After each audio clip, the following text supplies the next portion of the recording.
natin. May ganun talaga. May season na marami, may season na kakaunti. Hallelujah. So our topic for last time sa General Convention namin, ang buong tema is Occupy Till I Come. So gusto ko i-share sa inyo ang maybe na hindi ang kabuuan, pero kung ano yung natikman namin doon sa Cebu ay matikman po ninyo. Amen? Hindi po yung mangga, hindi po yung dried mangoes, hindi po yun, kundi yung presensya ng Panginoon ay kahit papaano ay mabahagi namin sa inyo. Hallelujah. Amen? So our theme, yun nga, 46 by the way. That's why 4 years na lang. Hallelujah. Golden years na po no, ang ating organization, Christ in Fellowship Full Gospel. Palakpakan po natin ang ating Panginoon. Hallelujah.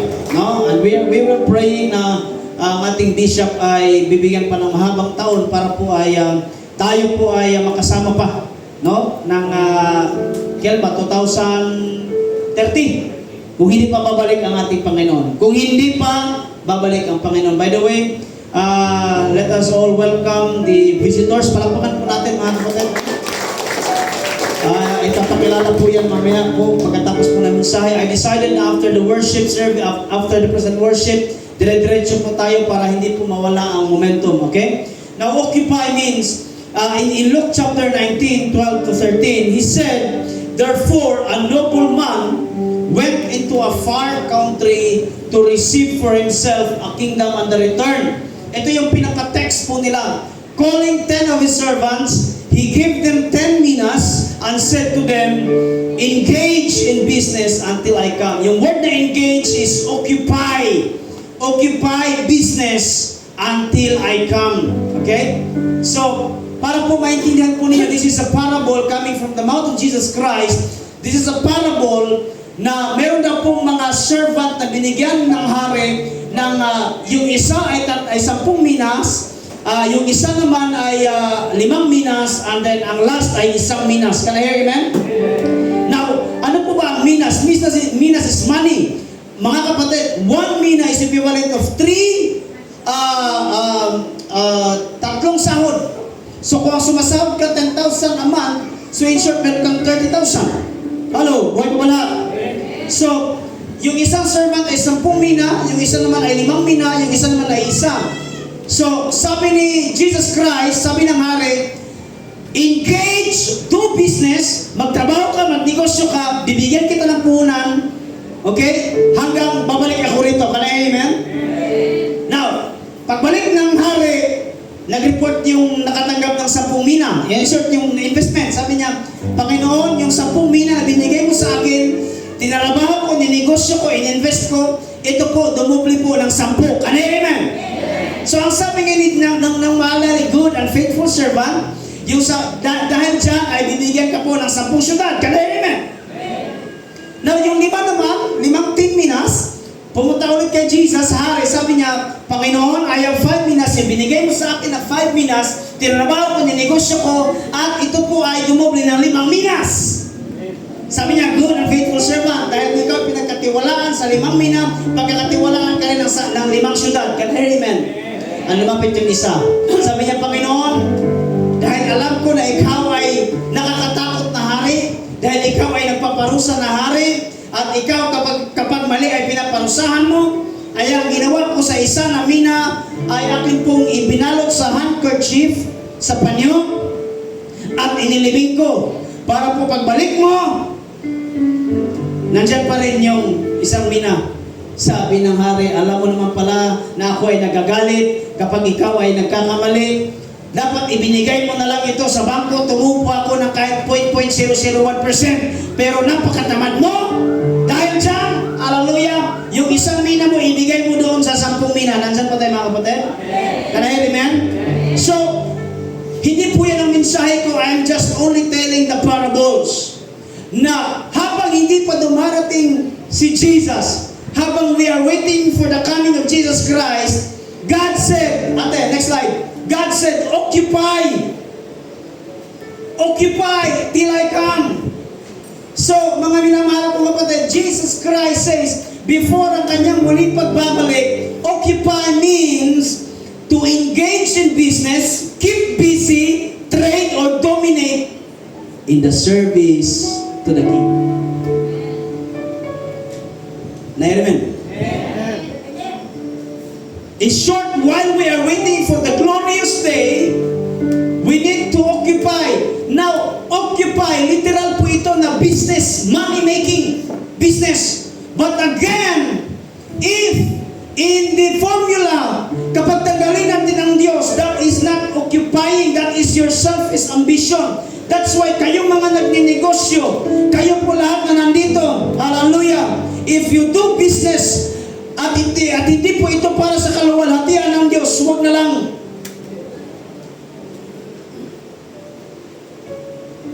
Amen. Because remember this one, mga minamahal ko kapatid, na pinagkakatiwalaan sa mga maliit na bagay ay pagkakatiwalaan sa mga malaking bagay. Paano ka pagkakatiwalaan ng Diyos sa mga malaking bagay kung hindi ka katiwa-tiwala sa maliit na bagay? Now, kayong mga businessman, I know may mga businessman dito, maliit o malaki. If your business is outside for the glory of Jesus Christ, huwag na lang. Huwag na lang. Lord, aanin ko ang kayamanan na ito kung hindi para sa iyong kaluwalhatian, huwag na lang. Kanayin na. Occupy means do business. But the question here is this. Before we occupy cities, before we occupy everything, before we occupy Southville, before we occupy Summit, before we occupy Tres Martires City, napakadali pong mag-occupy. My question to you is this. Who occupy your heart? Can I hear amen? Who occupies your heart? Sino ang nag-occupy sa puso mo? That's my question. Because it is easy and done to occupy business outside our home. Pero tandaan po natin, bago po tayo maka-occupy sa labas, tanong ko sa inyo, sino ang nag-occupy sa puso ninyo? It's easy to say Jesus. It's easy to say Jesus Christ. Napakadali. Napakadali na sabihin na si Jesus ang nasa heart ko. It's okay. It's okay. Pero let me tell you mga kapatid, bago po matapos ang mensahe ito, you can answer my own question kung sino ba talaga ang nag-occupy sa puso ko. Kung si Jesus ba talaga o ikaw lamang yan. Sabihin mo nga sa iyong katabi, sabihin mo sa iyong katabi ba, uoperahan ka ng Diyos.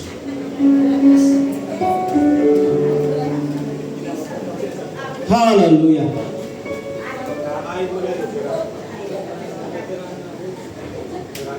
Buhay pa ba yung nasa taas? Hallelujah. Who occupies your heart? Sino ba ang nasa sa puso natin? Again, it's easy to say na si Jesus ang nag-occupy sa aking puso. Napakadali. Pero ang tanong is, si Jesus ba talaga o hindi? Si Jesus ba talaga o hindi? Praise the Lord. Sigurado po tayo yung mga nanay natin, kaya niya pa sumisigaw na Jesus. Pwede ba natin palakpakan ang ating buhay na Diyos? Hallelujah. Tingnan natin.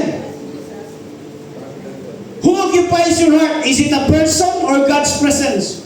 Is it a person or God's presence? Now, idadalhin ko kayo. Let us go back to the story of Moses and Aaron.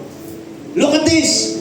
When the people saw that Moses, yung people na ito ay mga Israelites, after po sila makatawid sa Red Sea, yung pulang dagat, mga kapatid, nakatawid sila hindi po sa sapa, nakatawid sila sa pulang dagat. At by the way, ang tumawid ay hindi po 100, ang tumawid ay hindi po 1,000, ang tumawid po ay milyon na Israelita mula sa Egypto, papunta po sana sila sa Land of Promise. Can I hear amen? Amen. Now, anong ginawa po nila? Nung si Moses, dinala po sila sa Mount Sinai, doon po ay imimit nila ang Diyos. But when Moses and Joshua went to the mountain of Sinai, nakita when the people saw that Moses delayed to come down from the mountain, the people gathered themselves together to Aaron and said to them, make us gods.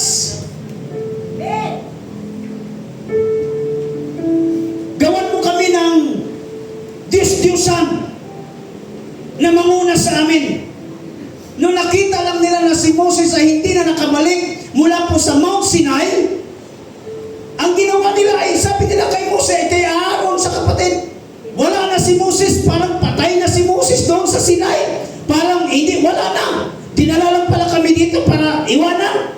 Aaron, dahil ikaw yung kapatid ni Moses, gawan mo na lang kami ng Diyos-Diyosan. Kaya ngayon si Moses, si Aaron, natakot sa Israelites. Sabi niya, sige, lahat ng mga ginto ninyo ng mga bracelet, ng mga earrings, i-ano nyo sa akin, tapos gumawa tayo ng Diyos-Diyosan. At gumawa na sila ng baka na Diyos-Diyosan. At yun ang kanilang sinamba. Hallelujah. Look at this. As for this Moses, the man who brought us out of the land of Egypt, sabi niya, do not know what has become of him. Hindi natin alam kung saan siya pupunta.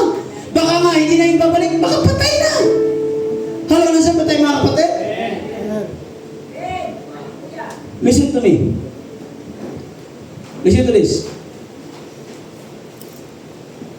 Sino ba ang nasa puso natin? Tao ba o ang Diyos? Kasi ang mga Israelita, nung nakita nila na wala na ang leader nila, nung nakita nila na si Moses ay parang hindi na bumabalik, sila ngayon ay nagsiswerve ang kanilang faith. Marami sa atin, mga minamahal ko kapatid, kung tunay na ang Diyos ang nasa puso ninyo, kung tunay na si Kristo ang nag-occupy sa puso ninyo, therefore dapat hindi po kayo, hallelujah, hindi po kayo mababackslide, hindi po kayo masasaktan kung ano ang sasabihin ng inyong pastor. Hallelujah, kanahirigan! Napakadali natin, hallelujah, na masaktan. Akala ko ba si Diyos, si Lord ang nag-occupy sa puso mo, pero bakit pag nagsabi si pastor, hindi ka na bumalik, isang taon ka na bago nagpakita ulit? Now search your heart kung sino pa ang nag-occupy sa puso mo. Search your heart kung si Jesus pa ang nag-occupy sa puso mo. Kasi kung si Lord ang nag-occupy, ano man ang sasabihin ng pastor, tatanggapin mo because ang aming sinasabi ay hindi po inyo ikakasama, kundi inyo ikakabuti. Narinig niyo ba si Pastor Bong, si Pastor Jeff na magsabi na mag-rugby kayo, mag-drugs kayo?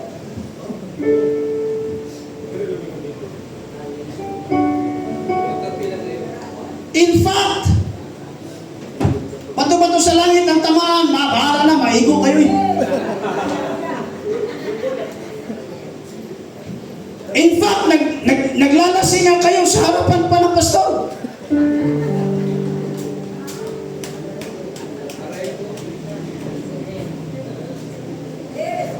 Ganyan kabait ang inyong pastor. Inaalok niyo pa nga ang pastor ninyo eh. Hallelujah. Nung nakita nyo lang na si Pastor Jeff, Pastor Bong, may kainaan kami. Hello, amen? Parang may nang parang ang lakas ninyo ng amen kayo na parang paunti ng amen na parang. Si Pastor Bong may kainaan, si Pastor Jeff may kainaan. Amen? Narinig nyo lang si Pastor Jeff nagpaparinig ng kape, sasabihin nyo agad, lagi naman nagpaparinig si Pastor, bakit may binigay ka?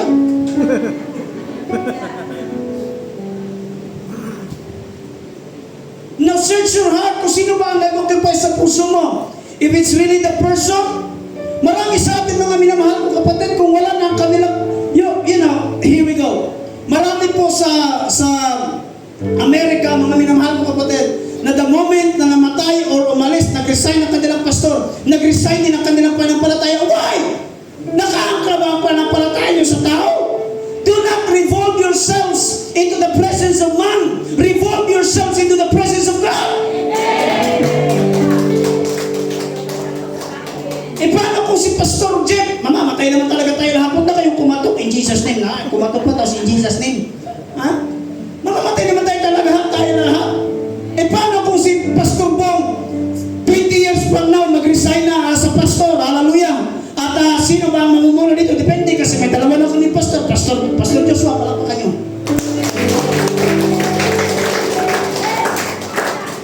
Pwede na lang, matupig na lang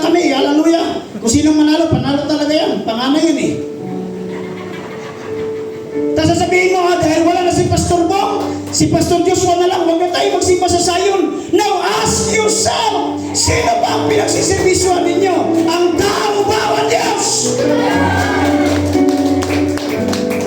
Hallelujah. Psalms 118:8 says, it is better to take refuge in the Lord than to trust in man. Glory to God. Glory to God.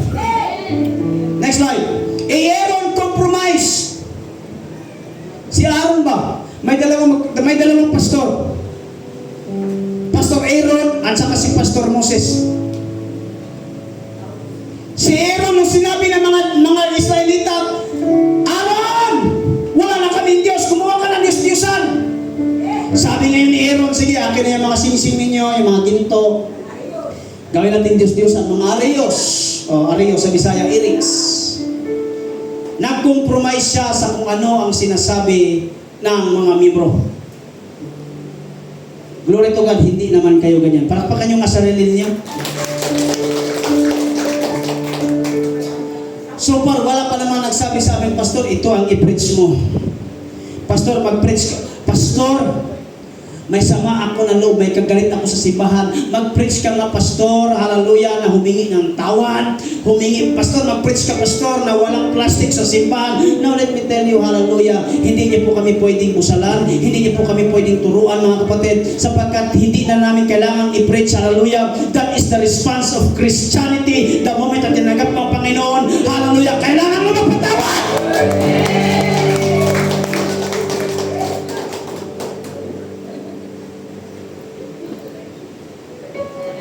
O kailangan pa ng special mention sa simbahan para special message para magpatawad? No! Every day you need to forgive because you yourself has been forgiven. Amen? Hallelujah. How about Pastor Moses? Si Pastor Moses, kung ano ang kalooban ng Diyos, doon siya. You know, baka hindi niyo alam. Nung gumawa ng Diyos-Diyosan ang mga Israelita, sabi ng Diyos, Moses, balikan mo na ang mga tao mo doon sa baba. Hallelujah. Papatayin ko silang lahat sa ginawa nilang kabastusan sa akin. Pagkatapos ng lahat ng ginawa ko, sasamba sila sa Diyos-Diyosan. Moses, patayin ko na sila lahat. Anong ginawa ni Moses? Ate, do you have a verse? At sinabi pa ng Panginoon kay Moses, nakita ko kung gaano katigas ang ulo ng mga tao ito. Kaya pabayaan mong, sabi niya kay Moses, kaya pabayaan mong lipulit ko sila ng matindi kong galit. Ikaw na lang at ang mga angkan mo gagawin kong dakilang bansa. Can you imagine? Million papatay ng Diyos at sasabihin ng Diyos, Moses, ikaw at ang asawa mo, sa iyo na lang mag-umpisa ang lahi. Ano sinabi ni wala natin? Pero nagmakaawa si Moses sa Panginoon, sa kanyang Diyos. O Panginoon, bakit po ninyo ipapalasat ang galit nyo sa inyong mga mamayang ilalabas ninyo sa Ehipto sa magitan ng dakilan niyong kapangyarihan? Hallelujah. Last verse natin, no? Thank you. Okay na. Anong ginawa ni Moses? Sa kalapastanganan na ginawa ng mga Israelita, paparusahan na sana ng Diyos ang mga Israelita. Pero sabi ni Moses, Panginoon, kaawaan mo ang mga Israelita.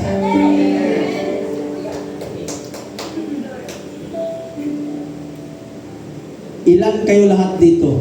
Tinitingnan ko ang records, umaabot po ng 100 mahigit. Lahat kayo matitigas ang ulo. Pero si Pastor Bong, inag-intervene sa inyo at sabihin, Panginoon, pagpalain mo ang mga miyembro. Hallelujah. Lord, patawarin mo ang mga miyembro kahit matigas ang ulo. Lord, patawarin mo ang mga kabataan. Hallelujah. Kahit ganyan ang mga prayer ko. Hallelujah. Huwag kayong magtakpo sa akin. Kung magtakpo kayo, ang nag-occupy sa puso niyo tao, hindi ang Diyos. Lord, patawarin mo ang mga kabataan ko na imbes na mag-focus sa pag-aaral, nag-uyab-uyab na, Lord. Hallelujah. Patawarin niyo, Panginoon. Hallelujah. Praise the Lord. Hallelujah. Glory to God. Patawarin mo ang mga miyembro kahit hindi palaging nagsisimba. Patawarin mo, Panginoon. Kaawaan mo, Panginoon.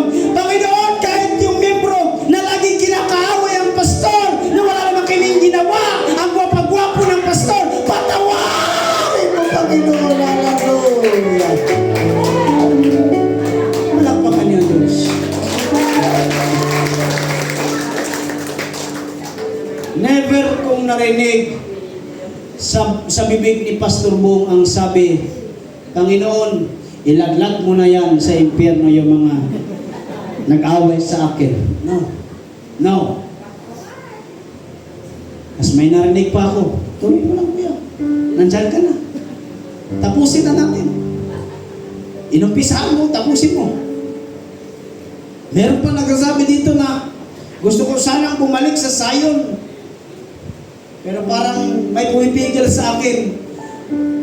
Well, let me tell you, bukas ang pintuan. Wala pong Senior Pedro dyan na may hawak ng susi para mag-lock at mag-open sa iyo. Bukas ang simbahan. Can I hear amen? But who occupies your heart? Kung tao ang nag-occupy, kung ikaw ay naka-occupy ang tao, babagsak ka. Sabihin mo nga sa iyo katabi, huwag mong pagkatiwalaan ang tao. Sige.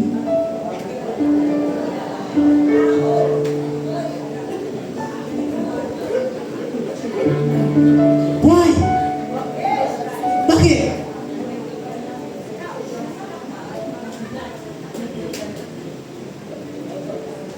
Yung nagsasabi ng mga nag-I love you, the other day, wala na yan. Wala na yan. Hallelujah. Who occupies your heart? God's presence. Amen? Next. Miracles, signs, and wonders over His presence. Now let me tell you, tingnan niyo ako. Marami dito ang nag-occupy sa kanilang puso, milagro, signs, and wonders. Maganda po yan. Okay po yung milagro. Amen? Okay ang milagro. Okay ang signs and wonders. Wala tayong problema dyan. Pero kung pumupunta ka palagi sa simbahan dahil sa miracle, signs and wonders, you are missing the mark. Nagkamali po kayo. Meron po kayong pagkakamali. Why? Hindi ka pumunta dito para sa milagro. Hallelujah. Pumunta ka dito dahil kay Kristo. Amen. Parang hindi man ang amen. Amen? Meron pong isang relihiyon na dumarami dahil po sa milagro. Kaya nga ang pangalan ng kanilang simbahan ay alam nyo na. Pangalan ay miracle sa Bisaya. Why? Kasi daw, every Sunday may milagro. Now, let me tell you, isiksik nyo sa inyong mga kukote, mga kapatid. Hindi na kailangan pang hindi na kailangan pa ni Jesus na ano yung kanyang sarili. Hindi na kailangan pa ni Jesus na pagalawin ang baso para may sabi na may milagro.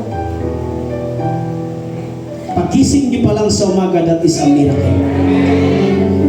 Amen. Palakpakan niyo ang Diyos.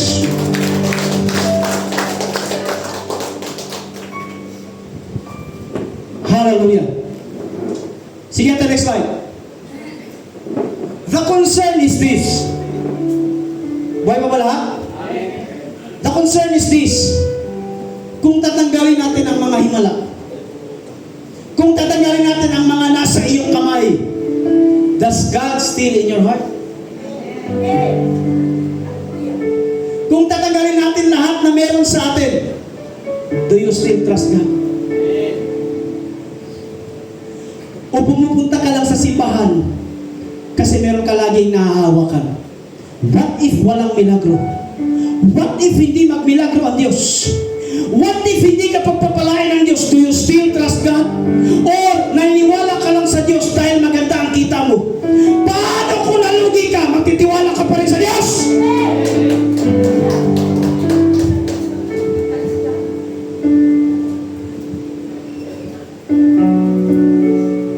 Paano kung ang mga anak mo ay sobrang pasaway sa iyo, na parang sinasabi mo na, Lord, pinag-pray ko naman to, inuntog ko na lahat sa ulo, sa pader, hindi pa rin, kahit pa rin ang ulo. Lord, bakit ganito? Nagninegosyo ako, pero ba't parang walang kita, Lord? Yung sapatusan ko, Lord, halos wala na kang kita, utangin pa na membro. Pait. Yung internet ko, Lord,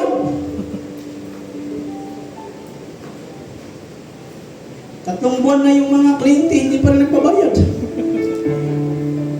Putulin nyo na yun, kuya. Grabe naman. Putulin nyo na yun. What if hindi magmilagro ang Diyos?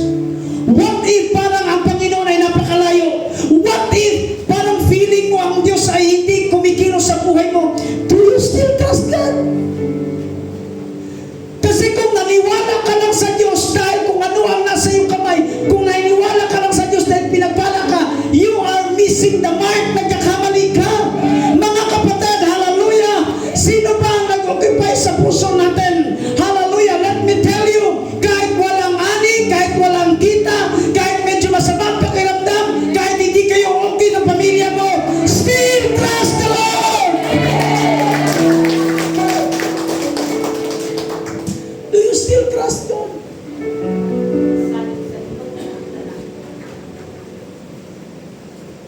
You know, Peter, for example, si Pedro ba? Gusto niya palaging makakita ng milagro. Ganyan si Pedro. Kaya sa halos sa lahat ng milagro ng Diyos, nandun si Pedro. Si Pedro, nangisda, walang isda, sabi ni Jesus Christ, lay down your net. Nung nilay down niya, ang kanyang pukot, lambat ba? Paghila niya, halos mapunit ang lambat sa sobrang dami. Miracle. Amen. Nung si Jesus Christ ay naglakad sa tubig, sabi ni Peter, Jesus, ikaw ba talaga yan? Kung ikaw yan, Jesus, maglakad din ako sa tubig. Sabi ni Jesus Christ, halika, maglakad ka. Miracle. Amen. Sinubukan ni Kuya Elmer na maglakad sa El Rio doon sa swimming pool. Sinubukan ni Kuya Elmer maglakad sa swimming pool. Wala, bagsak. Kaya nung nag-slide siya, Kuya Aldrin, nakita mo na nag-slide? Mukha ni Kuya Elmer parang hindi may pinta. Grabe tawa namin. Kasi gusto niyang pigilan yung slide, hindi na mapigilan sa sobrang bulusok.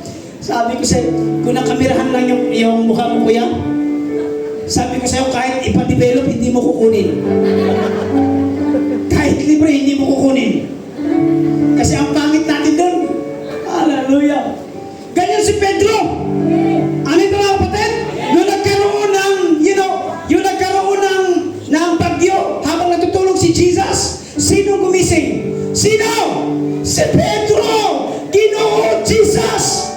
Mamamatay na kami! Hindi ka pa rin, tulog ka pa rin! Alam niyo kung bakit ginising? Kasi gusto niya magpagilas. Hallelujah! Si Jesus Christ ng milagro. Pero ano nangyari? Nung si Jesus Christ ay hinuli, nung kinulong na si Jesus Christ, anong sabi ni Jesus Christ? Bago tumilaok ang manok, 3 beses mo akong i-deny. Nung nagkaroon na ng problema, wala nang milagro eh. Kasi si Jesus, pwede niyang, kunwari, may nahuli, pwede niyang sabihin, okay, makawala na siya. Pwede, can I amen? Pwede siyang mawala. Yung pang pagdakit, mawala na siya sa Garden of Gethsemane. Pero hindi niya ginawa. Why? Because that is the will of God. Na kailangan siyang mamatay. Amen? Anong ginawa ni Pedro? Noong nandyan na yung mga tabak, nandyan na yung mga sibak, nandyan na lahat. Anong sabi niya? Di ba ikaw kasama ka sa taga-Sayon? Di ba member ka ni Pastor Bong? Ay, hindi ko kilala yan.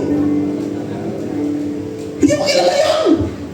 Nakita naman kita kayo dun sa Southville, dun sa malaking bahay dun sa taas. Kasama ka nga doon, na ganon-ganon ka nga eh.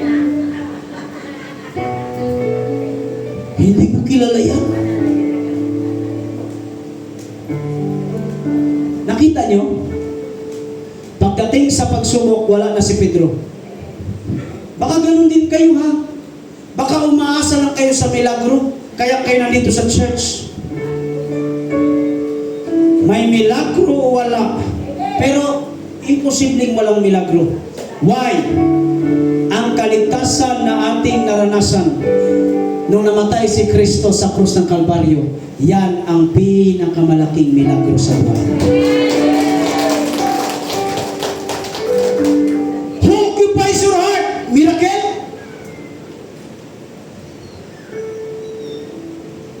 Sabi, Pastor, hindi na ako pagsasamba. Bakit? Yung sakit ko hindi na gumaling. Pastor, yung cancer ko hindi na gumaling.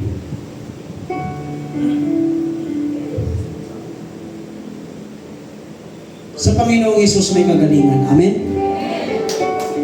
Pero may mga sakit na tanging si Lord na lang ang nakakaalam. Yung aking kaibigan, paulit-ulit ko itong sinabi sa inyo, yung aking kaibigan sa Siargao, nagkaroon siya ng breast cancer. Ang bilis, plus na COVID pa siya. In her dying days, ang mga pastors sa Siargao, pinagpipray siya, Lord, bigyan mo ng kagalingan, bigyan mo ng kagalingan. Pero alam niyo, ang prayer niya, kabaliktaran doon sa prayer ng mga pastors. Sabi niya, huwag niyo nang ipag-pray na gagaling ako. Ipag-pray ninyo na ang buhay ko, here we go. Pag natulog ako mamayang gabi, gigising na ako sa kamay ng Diyos. Ay, bakit? Kasi doon sa langit, forever na. Amen? Sa atin, masakit lang ang tuhod. I rebuke you, Satan, in the name of Jesus. Yung pala, kumain ka pala ng lamang loob.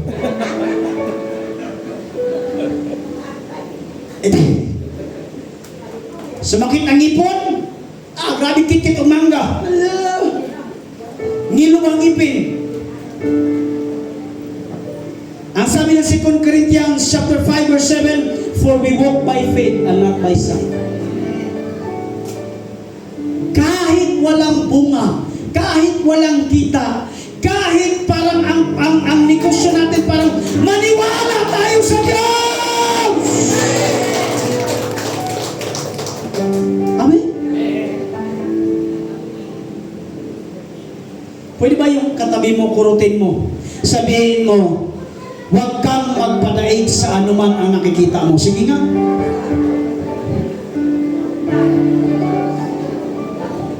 Last. Sino ba nag-occupy sa heart mo? Ang mga promises pa ng Diyos o ang presensya ng Diyos? Now let me tell you, God's promises is very good. Marami po mga pangako ang Diyos. Amen? Amen. Pero alam nyo, habang binabasa ko ang Biblia, look at this. Sige ate. Next slide. Nung na-encounter ni Moses si Lord, anong sabi ni Lord? Sa burning bush, yung nasusunog na damo, ang sabi niya, I have come, look at this, the word I. Ang Diyos mismo I, personal. I have come down to deliver them out of the hand of Egyptians and bring them out of the land to a good and broad land. Ano sabi? Sa lupa na pinagpagdadalhan ko kayo, nandoon ang flowing milk and honey.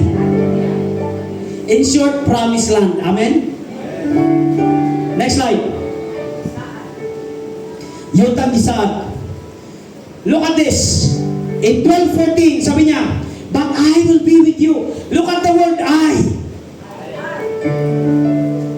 Pag sinasabing I, si Lord mismo ang nagsasalita. In short, personal. Hindi siya nagsugo, hindi siya nagpasugo ng katulong, kundi anong sabi ng Diyos? I will be with you. And this shall be the sign. Ano sabi? I am who I am. Now, jump tayo ate. The purpose is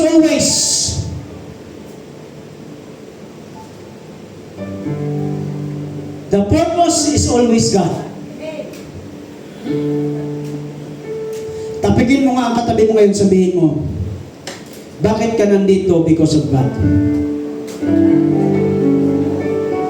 Sige, tapikin mo. Kahit boss mo yan, ano ba yan? Tapikin mo, sabihin mo, nandito ka because of God.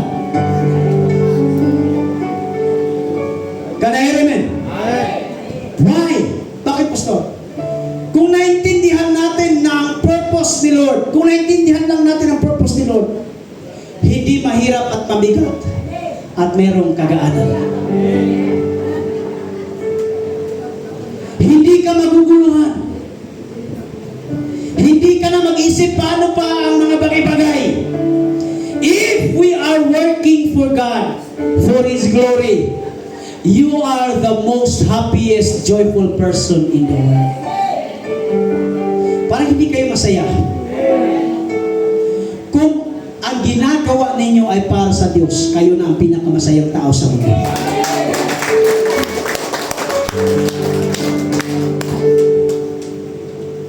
Next slide. Malapit ako tapos.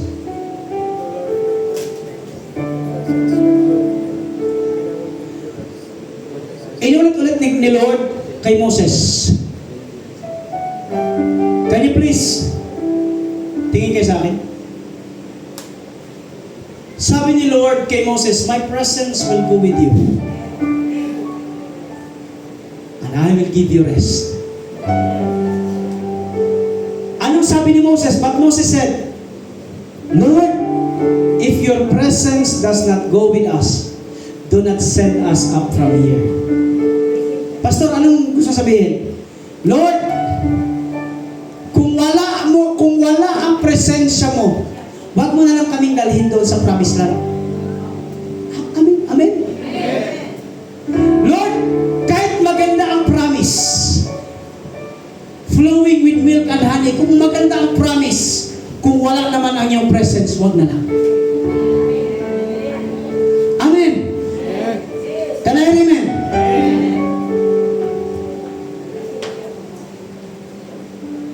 Sino ang nag-occupy sa puso mo? Si Jesus. Maganda po ang mga promises ng Diyos. Amen. Pero ang pinaka-the best ay ang presensya ng Diyos.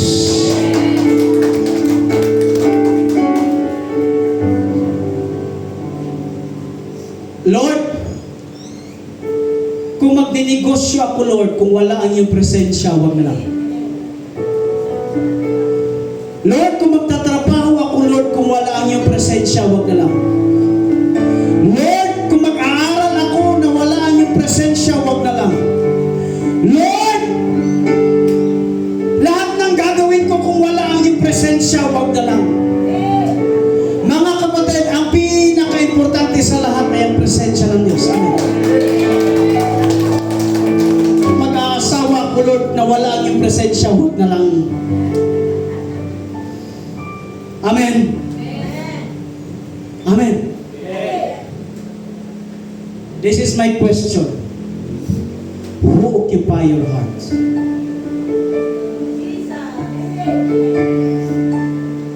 Lahat tayo tumayo.